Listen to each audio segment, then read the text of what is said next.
Hey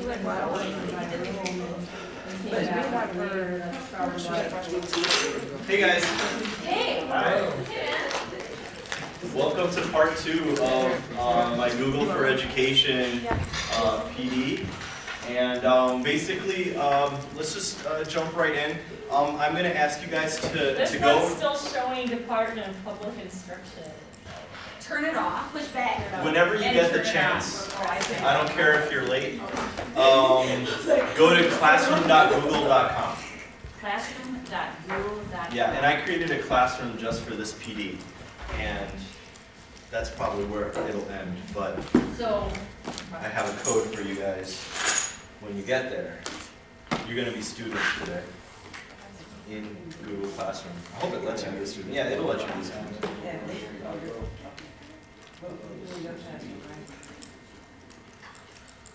Basically,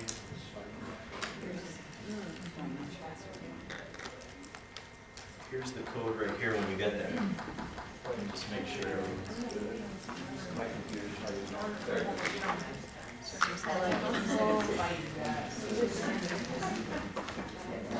I don't know if you do.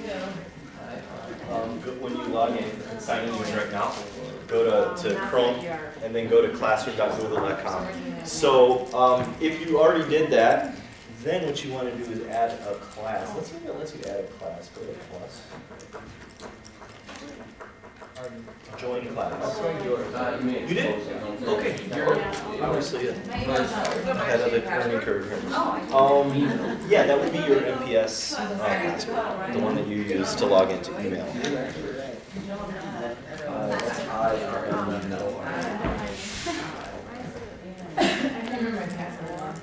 What do you use for email?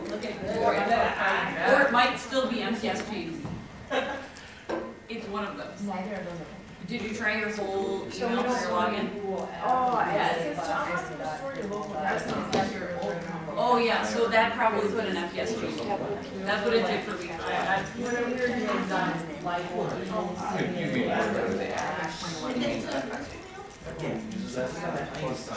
Your classroom strategy. Oh, click on the plus. Yeah, just leave it there whenever you want to talk about it. And the code is Work with. classroom.google.com, and then there'll be a plus sign up here somewhere. Click that join class, and then the code is IRM4V4I. 4V4I. Now I didn't have to ask you guys to sign into Google Classroom, but I know that some of you have never used Google Classroom before. So that's why I'm doing this. We're actually just going to go straight to my presentation in here and not really worry too much about Google Classroom, except for a couple things that I'll show you real quick, because this PD is not about teaching you how to use Google Classroom. Just want to make sure you guys are there. 4B, not 4B. Right.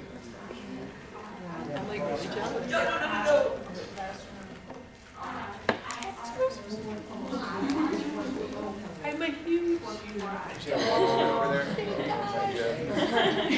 Wait, are you the one that has a giant poster behind your office? Every time I walk past, I'm like, that's so cool.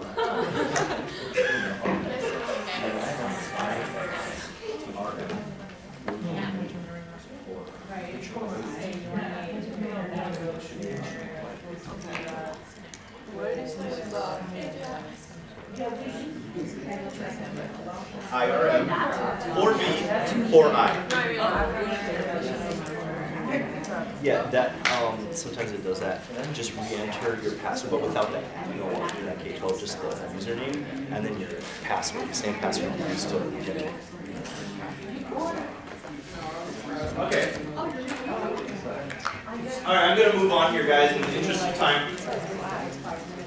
So basically, as I said, I'm just signing you in so that you can see what it looks like as a student to access Google Classroom. I created an assignment called Lesson Plan using a Google Chrome app, because that's what today's PD session is all about. I'm going to show you guys different Google Chrome apps that can be used for education in your content area. So in English, or composition, language arts, ESL, you name it. I found at least one app for you. I found one app or two apps for Miss Tower. Everyone else, there's apps in here that you might want to use. And so I'm going to ask you, I'm not going to, there's not that much time, but I don't want to lecture the whole time because I want this to be a little interactive and I want to know how you would use these apps. So as I expose you to like 8 different apps, maybe 9 apps for English, immediately try to think about how you would use these and how they would make your life easier or how they would facilitate a learning activity. So if you're in the lesson plan template, that's for you to take home in case you want a lesson plan template that's ready to plug in like a Google Chrome product or something. The extensions, this is my presentation, and then right here is an exit ticket. Okay, so in the same way you could do this for your class, right? Is you know, load up a few resources inside of an assignment that you created by clicking on this plus button right here. Okay, create assignment, that's all I did. And then once I did that, it allowed me to bring in these documents through my Google Drive. Okay, but that's not what, I don't want to show you a step-by-step guide on how to do that. If you want me to show you how to do that, we can do that one-on-one. So let's just go straight into the presentation, which I want you to access from your computer because it might be hard to read up on the screen here. It's, That middle one. yes, thank you. Okay, so slide 2 and slide 3 are general purpose, general sort of apps that are useful in education. And I wanted to show you those before I go into the English ones, English specific. ClassDojo is a well-known service that teachers use to log and track behavior data, but also like academic performance stuff. And they can share it easily with administrators and other teachers or any other stakeholders in the student's life. I personally have never used it, and I have probably not used most of the apps I will be showing you today because I had to research apps for every department. So I came up with like 40 apps, and it's a little crazy. So that's why I want you guys to find something that you love, and then you come to me and you show me what you've done with it. So I don't know, has anybody used ClassDojo before? Okay. All right, well, basically the way Chrome apps work is you just go to the Chrome store. So let's do that real quick. I'll show you how to do that. I just type in, I'm already in Chrome, so I can just type Chrome Store. And most of the apps you'll ever need are free. Sometimes they have an upgrade, freemium thing where, if you want extra features, you pay a premium $10 a month or something like that. So if I go to ClassDojo, there, no. Sometimes it's finicky. I don't know why.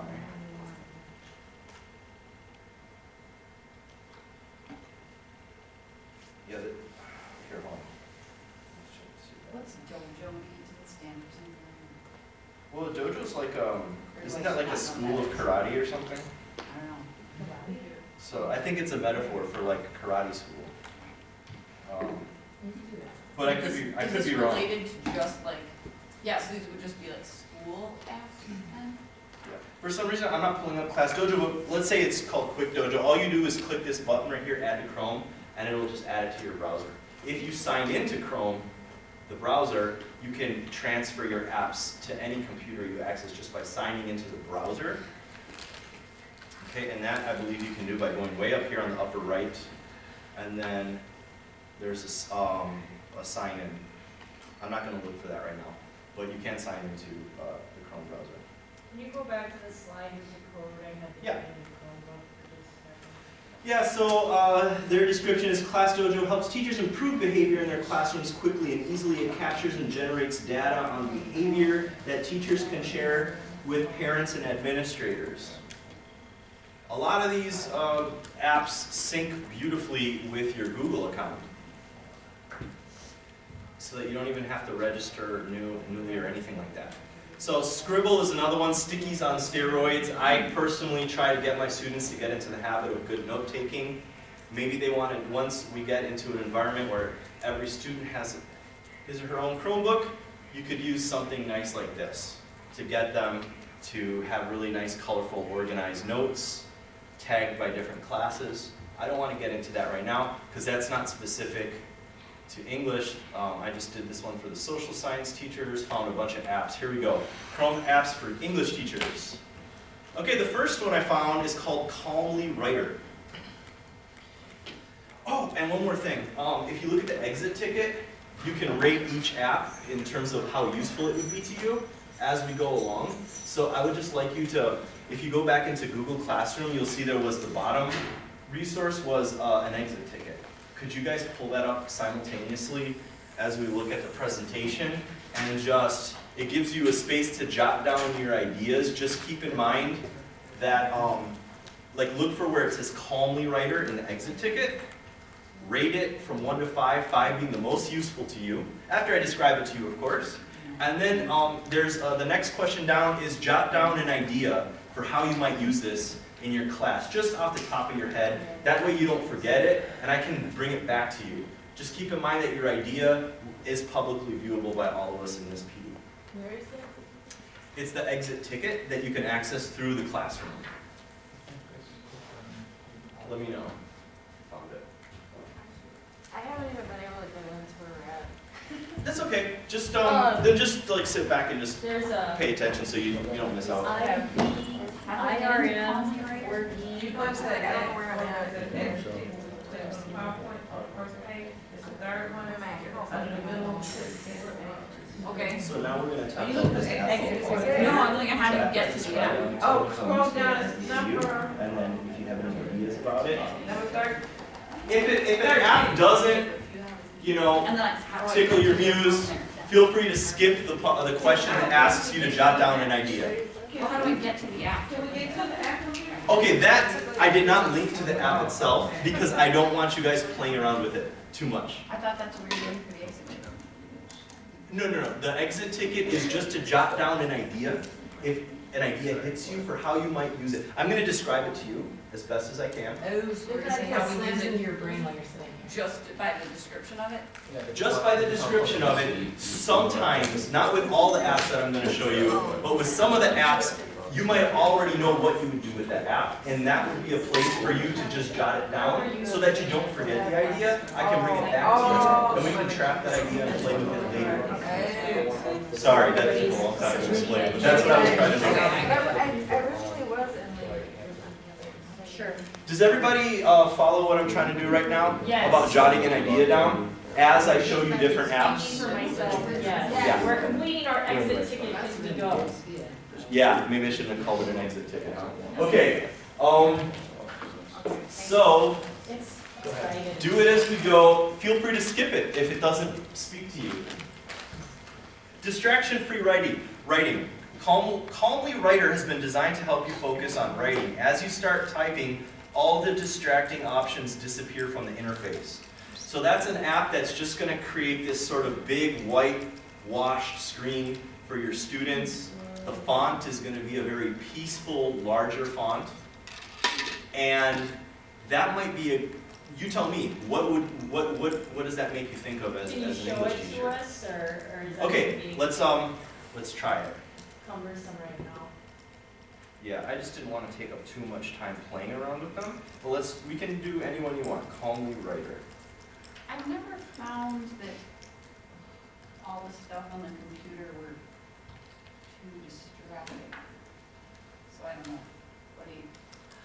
So this one, it wants to sell to you for $4.99, but it will give you a free trial.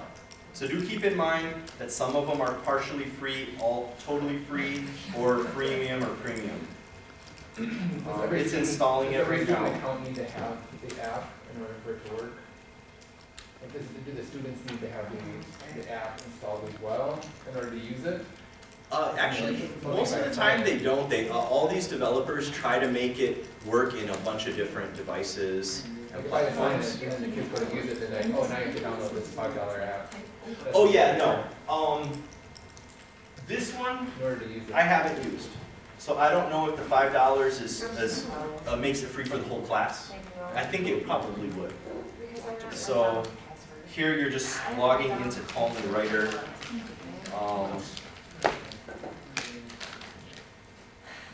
See, this is kind of why I didn't want to play around with it. It's like, You don't have to. Keep it moving, there you go. Yeah.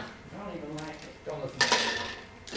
Yeah, as soon as it costs money. Yeah, once you you said have to do it. 495, Yeah, if it's you gonna lost cost me money, then. none of us would Yeah. want it Yeah, anyway. you lost me then. that's fine. Some of you, I've paid for things before that have made my life easier. I'm just going to show you what I found. And you guys decide what you want to do Yeah, that's how it individually. is. But that was worth it, I could do Oh, yeah, my I whole paid for class Ed with Hoc that. before, too. Every- Most of these are free, by the way. Most of these are free that I'm going to show you. Shady. Are you shady?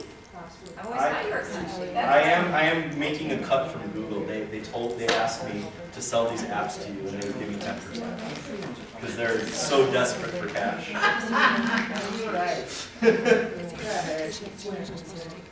Okay. Launch app. Here we go. Launch app. There you go, blank screen. Boom. It's not really expensive. Wow. From that from Word to Google Docs. I thought of this one because I'm thinking a lot of your students get distracted or get Yeah. confused. Maybe you want to do this with a free, what is it called, a free write exercise? I don't know. Moving on to the next app. Journaling.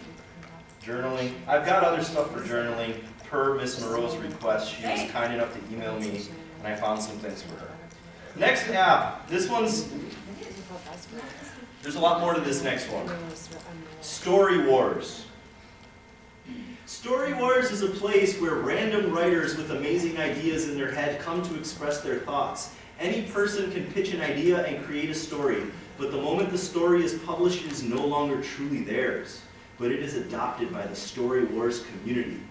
Different users can write a chapter to a story that they like and want to contribute to. The twist is that for your chapter to be official, blah, blah, blah, blah, blah. I didn't use this one, but basically it's a collaborative storytelling application. English teachers, what do you think about that? Why? I really like the title, Story Wars. Yeah. It'd be really nice if we could have like a closed classroom too. If I were a student, I'd be making Yeah. that.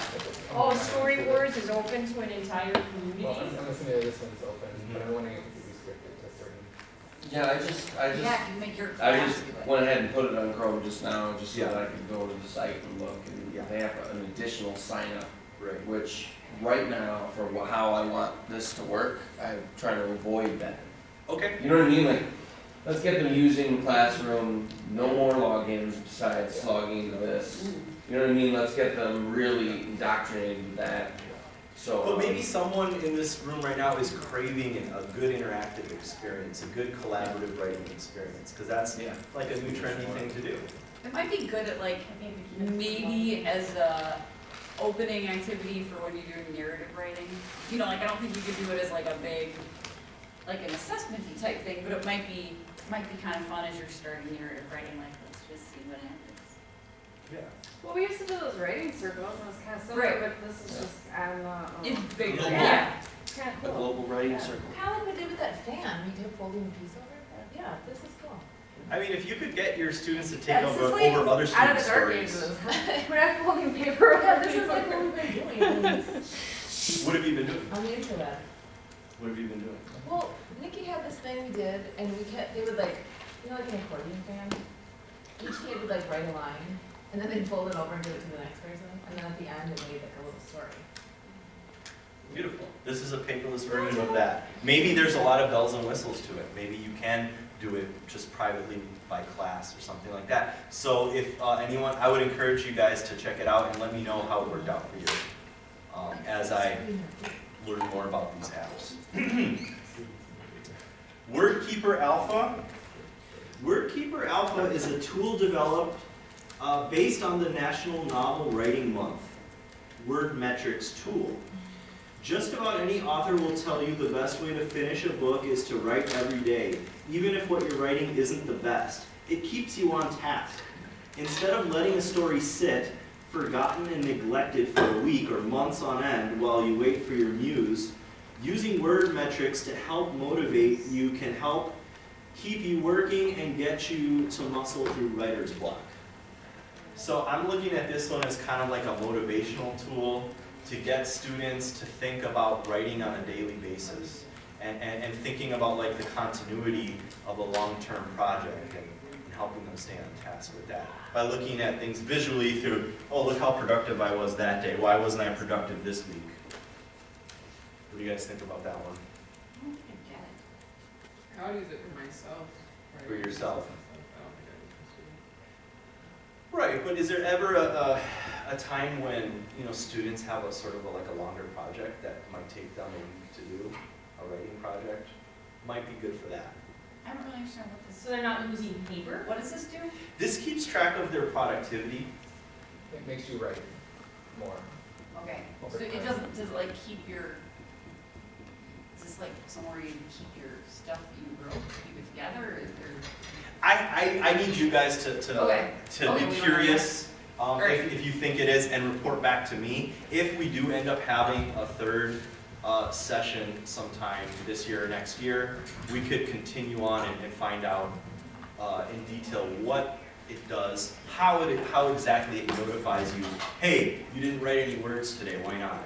I'm sure it does that, you know. Yeah. Can it track the different score? Yeah, it gives you, I mean, I don't know exactly how it would do that, but the point is that it's using quantitative data to give you a feel. Then I can do that. Yeah. Just because they have problems with writing for a long time, but they run out of things to say. Yes. So for like my composition class, that would work, where they're working on it each and every day, trying to build those skills, like from the sixth grade. Yeah, and I mean, who wants to, as a teacher, just stand in front of your kids and plead to them, you know, guys, this is a big thing, like, please keep doing this. Or they could look at and see their own efforts, you know, longitudinally, and that creates its own sort of motivation. Imagine Easy Scholar. This companion Chrome app to the Imagine Easy Scholar platform, the app supports student research, writing, and online reading, highlights information, creates note cards, and cites sources from around the web. Okay, so just judging from the screenshot there, you can see that, you know, this is probably one of these tools that adds a layer on top of articles found on the web, where you can add notes to it and then keep track of all your articles. This might be good for a research project, so just keep this one in mind if you have your students doing research projects, which I believe you do, don't you, Ms. Morrow? Do they do research writing? Yes, we do. Yeah. We haven't done this year yet. Yes. God willing, will. Yeah, so this will help them organize their efforts, streamline it, make it more user-friendly. I don't see that on the exit ticket. Am I Okay. Missing it? No, then it might not be in. I didn't do feedback on every single one. Oh, okay. Beeline Reader. Beeline's color gradient makes reading faster, easier for over 90% of people. The California Public Library System just adopted it. Have a lot to read? Make reading easier and faster using Beeline Reader. Beeline uses a color gradient to guide your eyes from the end of one line to the beginning of the next. This seemingly simple tweak makes reading substantially easier. Does anybody have students where this is an issue? Yeah, there's students that use privately, they wouldn't bring it into a general class. They use What, this use little. what? Privately? I'm saying I have students that I know privately, like one-on-one, they will use a assistive technology kind of thing where it's like this transparency yellow thing, helps them keep the lines. Why are they using it privately? Is it because So it's they're not embarrassing? embarrassed to bring it in the classroom. So Okay. if there was something like that, they probably wouldn't be embarrassed. They probably wouldn't even think about why. That's what I mean, they wouldn't Why they're stand doing out, it? so that, yes, that would be Yeah. useful. Plus, if you had everybody doing There's a it, lot of then they wouldn't students feel that- singled out. Could use that. That could be considered assistive technology. So that, you know, you might want to jot down a note about that. That way we can. Grammarly was brought up in the first presentation. Mr. Gagnier, you said you've used Grammarly before. Yeah. What do you All think its about it? options aren't available until you buy it, Mm-hmm. but, And if you buy the license, all your students can use it, or just you? no, they have to, everyone has to locally load these things. That's why I'm backing off of apps for that reason, because you have to count on each student to go in and do this, you know, like their Google account is attached to the app. You know, that's just how I'm trying. Yeah, but it only takes like 5 minutes, wouldn't it? And For some, For some. What if It I- might take, I'm it thinking might about take. having 14 ESL students Oh, do God, that that would take one by Well, one. what if it took a by full one. day?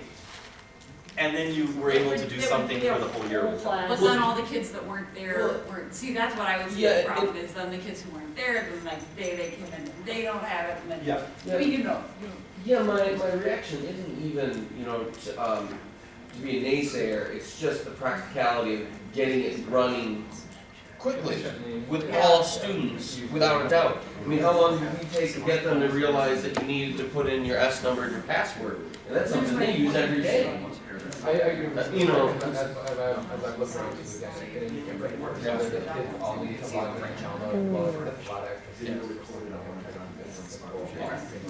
How do they interact with the classroom Push out a first? form, they can quickly do within different ways.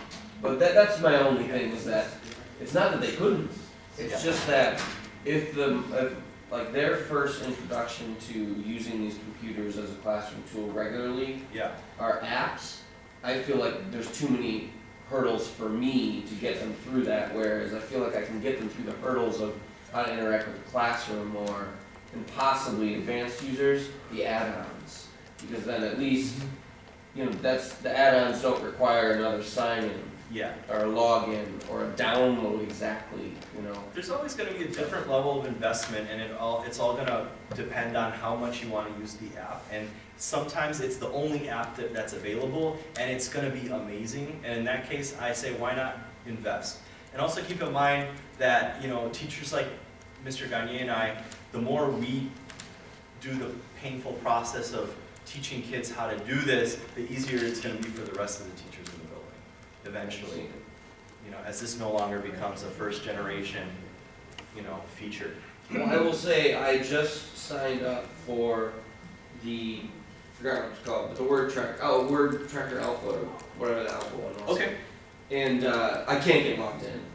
You can't get logged in. Like it's, Right and, you know, it's just not, yeah, it's not working instantaneously, which means, you know, there's a hitch for an adult Yeah, sure.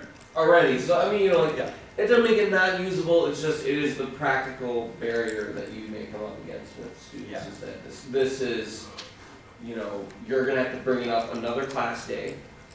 They're gonna have to remember it. And the people who are absent are gonna have to do it, and then you have to bring it up with them on another day. Yeah. Because they don't immediately register you, you have to get access to your email. It's another, you know, I mean, it's just the practical. Right. And students move to other states, and new ones come in, and there's always stuff Right. that we deal with in urban education as well. I'll be happy if you guys find one app that you can take away from this session that will be useful to you and that you would be willing to invest in. Here's another one. This is an alternative to Grammarly. By the way, one thing that one of the reasons why I picked Grammarly is because they actually explain grammatical mistakes by the rule that is being violated. Is that correct, Mr. Gagne? Will Grammarly actually tell you why you made a mistake and highlight the grammatical rule? If I remember, yeah, but it has a pretty limited application. Most of students do their homework, missing article before plural noun. I mean, that's kind of nice, isn't it? Because sometimes we forget the grammatical rule. And I don't know how much grammar we still teach these days. Do we still teach Oh. grammar in school? yeah, we try to embed it mostly. Okay. But check this out. And this is one of the reasons why Grammarly's, you know, in my craw a little bit. In Google Docs, it doesn't automatically function. Which is where we want it to function. Not to say it won't, but it's not automatic. Like if you're in Forms and you're doing it, boom, it pops up. If you're in a browser and you're typing something in on a website, you'll see a little green thing going. But when you're in Google Docs, where they're doing their composing, it doesn't come up. So it's just something to think about. You'd have to figure out how to activate it and on each individual student, because they have to do it individually. They have to. Or try this alternative, Ginger. It's an alternative to Grammarly. Here's one for Miss Moreau. Yeah, Ginger, spell checker and grammar by Ginger. It has translation functions as well, Ms. Tyler. Live corrections. Okay, moving on, Journey. a diary journal app. Rediscover the joy of journal writing. Capture life moments from everyday thoughts to useful travel logs.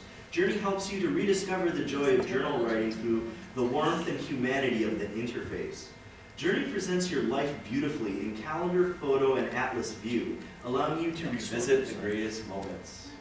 So they're bringing you the beautiful user interface and mixed media to help sort of motivate students, you know, our more narcissistic students, so that they can like stare longingly at their own faces. You know who you know who I'm talking about, right? I can think of something. The brainstorming thing. Really? I'm thinking, well, I shouldn't say. Okay.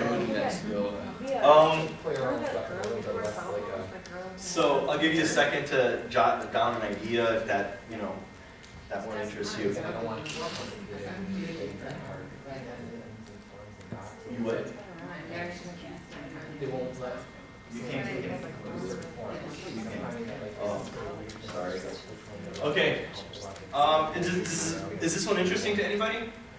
That might be interesting. I have to play with it, but it might be, that might work. And sometimes it's fun to not be in front of the class the whole time. Visit students as they write their journals, right? Give them little Right, maybe coaching advice. If you had a Chromebook occurred in your room, that was your procedure, that they would like check it out and they'd start doing that. Yeah. You guys are kind of working today. Yeah. You can, right now you can check one out if you want to schedule this in advance. That's where we're at right now, right, Ms. Schoonover? Ideal situation. Yes. Just not during testing. Just not. Which is ACT expires. Yeah, that's what I'm hoping is. Ms. Tower, here's one called, oh, I'm sorry. Here's one for you, select and speak text to speech. Select and speak uses iSpeech's human quality text to speech to read any selected text in the browser. So that'll make it nice. I don't know if that's something beyond what you currently have for your students. Select and speech, let's see. It includes many iSpeech text-to-speech voices in different languages. You can configure the voice and speed options by changing the settings. Celebrity text-to-speech voices. Hey. Morgan, I like that on my Waze app. Yes, Morgan Freeman gives us directions in our car and tells us where the cops are. Are you serious? Yeah, we have, it's an app called Waze. It's Morgan Oh, Waze, Freeman's yeah. voice, yeah. Here's another one that actually works with Google Drive, text-to-speech with Google Drive. Yeah, so those are the apps that I found for you guys. I'm sorry? Is it free then premium or something, or is it just Maybe, free? I don't know. Yeah. Let me know. I'm really interested to know which ones are heavy-duty apps for us. So was that helpful for you guys in any way, or are there other types of apps you would love to see exist that maybe I could find for you? I was just making a comment that I find add-ons more helpful than apps because of the latitude you have with, they attach to the Google Docs, Google Sheets, Google Slides that they would use, and then that gives you all the turn-in possibilities. It leaves more options open to the students, because I think they're more obsessed with turning in their work than we are. Like, I'm happy to have them just experiment. Okay, now we can create this, and there's your work, and there's your evidence, and we're good, we're great, But they want to turn in every step of their stuff. And not every app is going to function like that, because they're going to operate separate application. Whereas the add-ons embed into those. It's one more obstacle on their way to finishing an assignment within the class period. That's one way they may see it. Yeah. And also this, check the box, I did it, check the box, I did it, and that part of it, they feel like they're not getting the box checked. If they're working outside of it and it just goes into the ether, like, for example, Storywords, which is great, if they want to do that, and they do that, and they get active, that's all I want, but usually that's not all they want. Yeah. You know, they want They you, want to see it, they want Yeah. you to see it. yeah. Like we did that stamp thing, you know, for that literacy Yeah, law. they really like. They love the stamp. Yeah. We'll give them a stamp then. No, I'm saying, like, I'm piggybacking on what he's saying. Yeah, I'm just saying that it becomes more difficult to integrate, and so my exploration is in add-ons, that's all. Like, that's Yeah. just what I'm gonna explore, because Yeah. I find an easy way to pop those things in on the stuff that we are So you're already just sticking to using. Google Docs and looking for add-ons for Google Docs, right? Or slides, or forums, or, Yeah. you know, all those things. Yeah, and that's a whole nother universe, right, of things to discover, which I could look into and, you know, on a future date. But yeah, I agree. There's a lot of add-ons for Google Docs that I've been wanting to check out, but I don't have the time to. And just avoiding the sign up for another thing avenue at this point, because I'm doing indoctrination with the kids. Indoctrination. You know, it's, yeah, like, Of what? this is what we do, here it is, this is how it's done, this is how it's, now it's, you know, here's another draft, this is what, you know, now here comes the file back to you, I returned it, I have comments on it, you know, let's digest that, you know, that process, Mm-hmm. right now, because it's, you know, it's hard as it is. Yeah. Actually. Well, maybe this will be useful to you next year, who knows? Oh, without doubt, yeah. Awesome. Well, thanks a lot, guys. And feel free to finish your exit tickets, and then I will definitely be looking at them. Well, I need some help with mine. Sure. Thank you, Cosmo. Okay. Thanks, guys. I love how pictorial